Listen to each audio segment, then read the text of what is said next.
Hello, fellow peasants. Today I'll be reviewing 1983's Sleepaway Camp.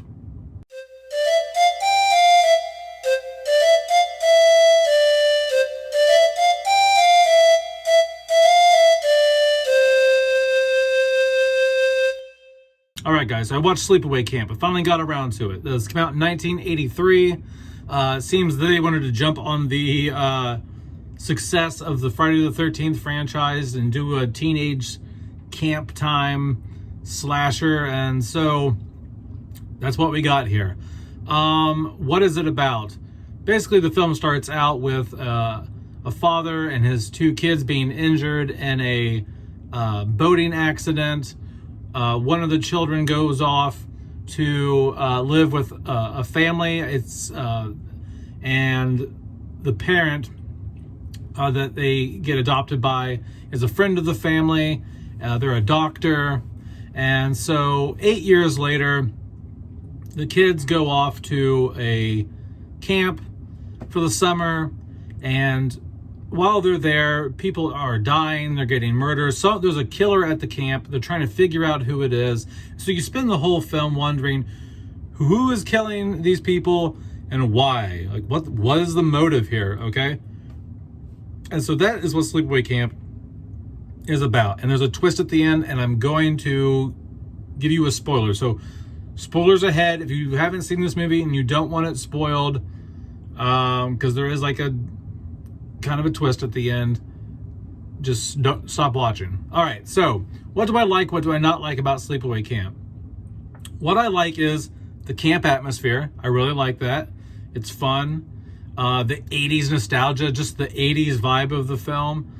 I don't mind it so much as I do in some other slasher films. I think it's because it's at a camp and it just feels retro, throwback. It doesn't feel like it's trying to be super hip and modern like 80s teenage slashers that are set in a city environment, if that makes any sense. The cinematography is good. I really like how the film is shot. It's grainy. It might have been even done on 16 millimeter. It looks that rough. Either the transfer is just that rough or they shot this on 16 millimeter. But I like it. It's a nice grainy texture to the image. The acting overall is good. There's some bad acting in here, of course, because it's a low budget 80s slasher. But I do think that the acting is decent especially for an 80s slasher that wasn't super mainstream by any means. The acting in here is no worse than Friday the 13th, in my opinion. Sometimes it's on par or even better. The kills in this, there's a lot of kills in this. Like, I was like, man, another person. Like, and the kills are kind of brutal. Some of the effects are good. Some of the effects are bad. Sometimes it's like, oh man, you guys had a budget. You could have done more with that. Like for instance, the scene where the girl gets killed in the shower and he's stabbing her through the back, through the shower wall. Some of that just seemed like, okay, like it just felt a little cheap. Like you could show, I don't know how to explain it. It just looked like there's no blood on her back while she's in the shower. Like when it's showing her, she's just kind of like, oh, I'm being stabbed. And then it cuts to the other side of the wall where like the knife's going into her and like it looks like a piece of plastic or I don't know what. And like there's all this blood and she's just kind of like, oh, I don't know. Like that wasn't done very well. The guy who gets killed by the bees in the bathroom, there's bees in the shot where it shows the corpse, but there's no bees anywhere else in the scene. Like, it's like, why are there no bees flying around? I mean, there's bees on his corpse in the final shot, but the whole scene, there's no bees flying around in the bathroom. But you just hear him screaming, and like, zzz, like you don't see any bees. So I thought that was like, okay, like, come on, like, you could have afforded to at least show some bees swarming around in a bathroom or something. Anyway. And I think the twist is okay. It's different. It's odd. So what do I not like about Sleepaway Camp? When I'm taking it for what it is, which is a cheap, low-budget slasher from the 80s, set at a summer camp, I thought it was really good. There's not a whole lot to pick at here.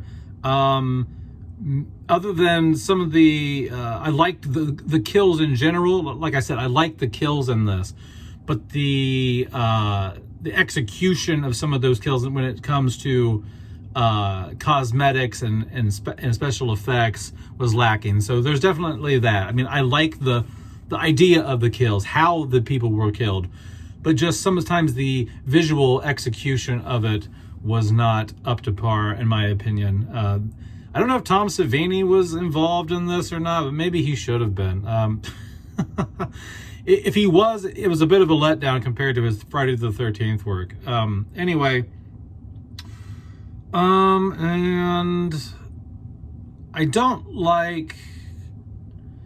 So you're wondering who the killer is, and there's a scene in the film where there's a flashback that Angela has, and if you've seen the film, you know what I'm talking about. But there's a flashback where you're like, well, that's odd. Why are, like, that's kind of okay. So it lends you to believe that there's, I mean, Angela's already weird. Like, Angela's already not talking. She's not very vocal. And just, you know, and so you're like, this kid's really weird, but like, what else is going on? And then there's that flashback, and you're like, oh, okay. So it was like, it kind of ruins the twist, because Angela is the killer, okay? Angela's the killer.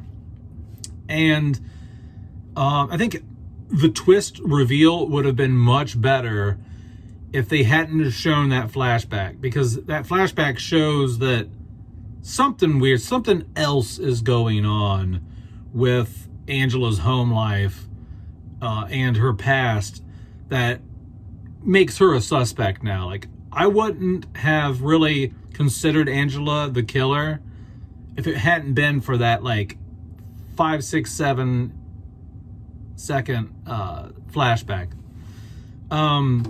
So the twist, what is the twist? The twist is when Angela is a boy, and Angela was adopted by the doctor, who was the dad of the friend, I believe, and they always wanted to have a daughter. So Angela is a boy that they have decided to call Angela at a very young age, and I don't know what kind of surgeries were done or whatever, but they've dressed her up like a little girl, dressed him up like a little girl, whatever was done. And I think that kind of like fucked with Angela's head, or I don't know what, but anyway, Angela's the killer. The whole time, you know, I was kind of thinking, okay, well, based on the flashback, Angela's like already weird, but then we had the flashback, so Angela's even more of a suspect. And then you see this twist at the end, and you're like, oh, okay. Now, why did that give Angela killer tendencies, or why did Angela want to kill people just because? I mean, I guess it would fuck you up in the head if, you know, if you were a boy and your parents constantly dressed you like a girl or whatever, you know what I mean, against your will. It's not like how some people, you know, they want to change their gender or whatever on their own volition. Like, this is like it being forced upon you by your parents or whatever. So interesting. Didn't really see that coming.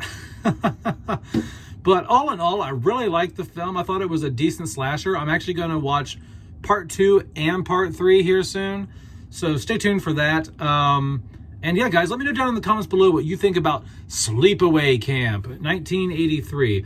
If I were to rate this on a 1 to 10, in terms of pure entertainment, keeping my interest, and not being boring, and just being a good time, I would say Sleepaway Camp gets a solid 7 out of 10 in my opinion. I think that it does the job. It's interesting enough. The story keeps going.